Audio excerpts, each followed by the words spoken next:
Olá pessoal, bem-vindos à nossa aula aí de pronúncia, né, com um pouco de conversação com a Emma. Como sempre, né, nessa sequência que nós começamos aí na aula anterior, vocês devem assistir a esse vídeo da Emma, que vai vir logo a seguir essa minha fala, e depois pegar o material apostolado que segue junto, responder lá as questões, né, e enviar para o e-mail voxidiomas.com.br. Não se esqueça de enviar a pergunta e a resposta que você deu.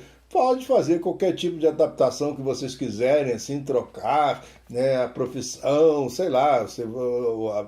Na aula passada havia lá, você gosta de ser enfermeiro, mas você não é enfermeiro, você coloque lá o que você quiser. Enfim, faça adaptações que você achar legais aí na pergunta ou para que a sua resposta fique mais natural, ok? Sem problema nenhum. Então, assistam e não se esqueçam de enviar a resposta para que seja corrigida, ok?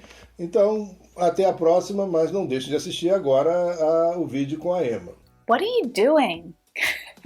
When we're speaking with friends or even colleagues at work, we can use this expression to find out what's happening right now, but we often use it to find out what plans are in the future, what someone's plans are. So it's a little question that can start a conversation or a really useful one to help you keep a conversation going. Now, in the next few phrases that we practice, we're going to begin each question with so, because it helps to give the listener a clue that you're going to say something or you're going to ask something, so it introduces you. And I also want you to listen out for the stressed words and the way that we change the focus of the question by stressing certain words. Listen out for what are you instead of what are you. So this is the contracted form. What are you? What are you? What are you? So what are you doing later on? What are you doing later on? Now, can you hear that flat T there? It sounds more like a D. Whata, whata, whata.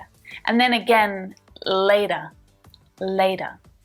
This is really, really common in Australian and American English accents. And a quick note about later on, okay? You can assume that it means later on in that same day, if there's no extra information.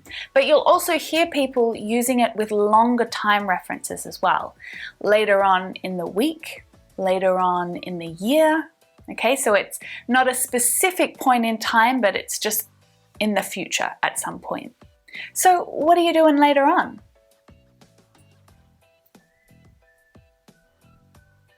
So what are you doing later on?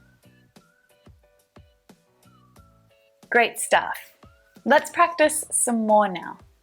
So, what are you doing tomorrow? What are you doing tomorrow?